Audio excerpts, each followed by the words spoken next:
morning. Hello to all of you who are getting up this Monday morning and ready for a new week. I'd like to share my wishes that you'll have a good, positive, productive week. And I want to talk to you about something today that will kind of break it apart into three parts, as I've been doing lately. And of course, it'll come out of Scripture, but today I'm gonna set it up without using a whole lot of scriptures. But I would just kind of want to set the scene, so to speak, for you.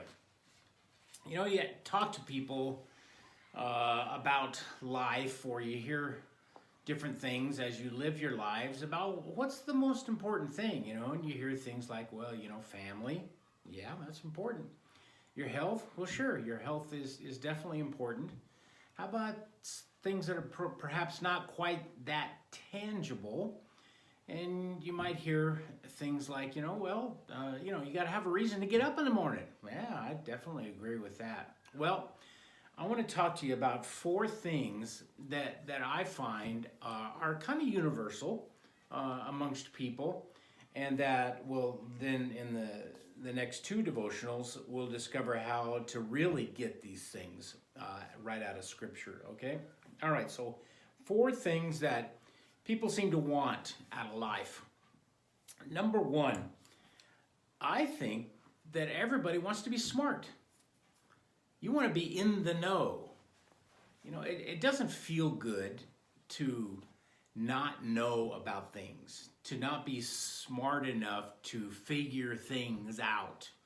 You want to believe that, you know, you have a handle on what is the truth, you know, and what you can depend upon or whatever. You want to be able to know you've thought things out and you've come to a conclusion, and so you've come to an intelligent decision about whatever it may be in life.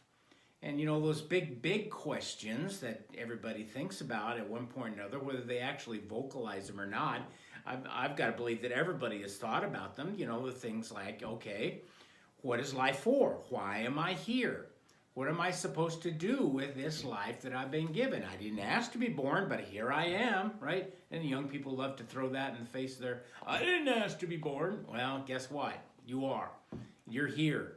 It's a gift from God. And so now, what are you going to do with that life? And we need to start to come up with some answers.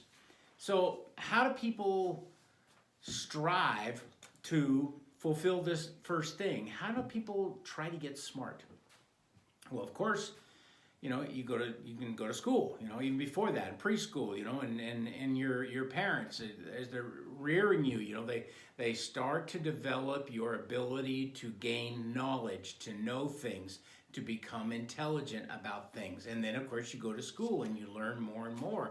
And you're not, you know, if you choose to, you're not done when you graduate high school. You know, you can go on to community college or a four-year college. You can get your four-year degree. You can go for a master's, for a doctorate. You can become a professional student if you want to be, and never stop learning in the higher education circles of our country. That's the way a lot of people want to do it. Some other people perhaps don't go through the formal education route, but boy, they are avid readers, and they soak up everything that they can find. They read about all different kinds of things because they're truly interested. And they you know, through, you know, the process of time, they gain a really broad knowledge base about a lot of things. How deep that goes with each subject matter depends upon how much time that you spend on it. There's some of us that, you know, think, well, you know, I may know about a lot of things, but my knowledge about a lot of things doesn't go very deep. Other things, perhaps it goes deeper, but not everything.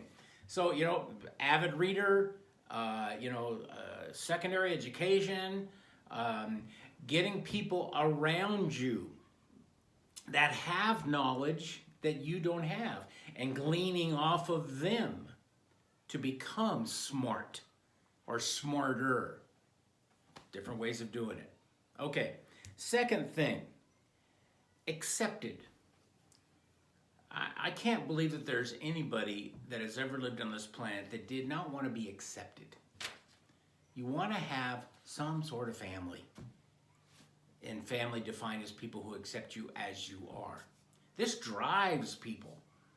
If they feel out like an outcast, if they feel like they don't fit in, sometimes that drives them further away. Some people know very, very well what it's like to be alone in the middle of a crowded room. So, especially in situations in which you don't feel like you have anything in common with the people that you may be with or whatever, and you don't feel accepted within their conversation, within their, their whole lifestyle and how they interact with people within that lifestyle, whatever it may be.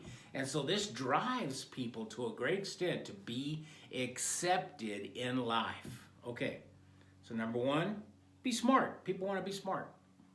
Number two, they want to be accepted. Number three, they want to have a real reason, a purpose. Why am I here?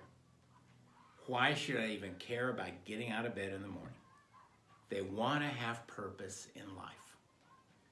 So what is our big true purpose? People want to be able to know that and have the ability to pursue that in order to then receive back the things that come from the knowledge that I do have a purpose, I'm pursuing it in life, and I am accomplishing something that actually really matters. And that gives us confidence, that gives us personal satisfaction, that gives us comfort, it gives us all kinds of wonderful, beautiful things that most people want to experience in their life. They want to be smart, they want to be accepted, they want to have a true purpose, and then they want, the fourth thing, they want to feel safe. They want to have security in their life. They don't want to have to worry when they wake up each morning, what's going to become of me today?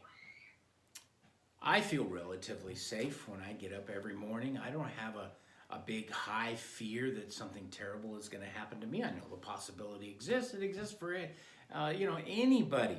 But there are some people actually that are living a life existence in this world where they are truly at risk and they do not feel safe.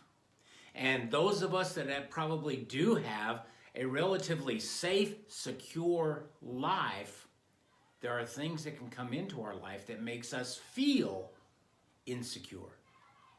We're not surrounded with the security that we know we need. Where do people get their safe feeling from? Oh, you can arm yourself, get a self-defensive weapon. You can learn to fight with, fighting techniques of different kinds. You can take safety measures, precautions, procedures to keep you, in a safer situation in life best you can. But a lot of times those are just the superficial stuff. What actually really makes you feel secure, safe, so that you know that you can live your life without fear of your life being taken away from you. So these four things, interesting questions and thoughts.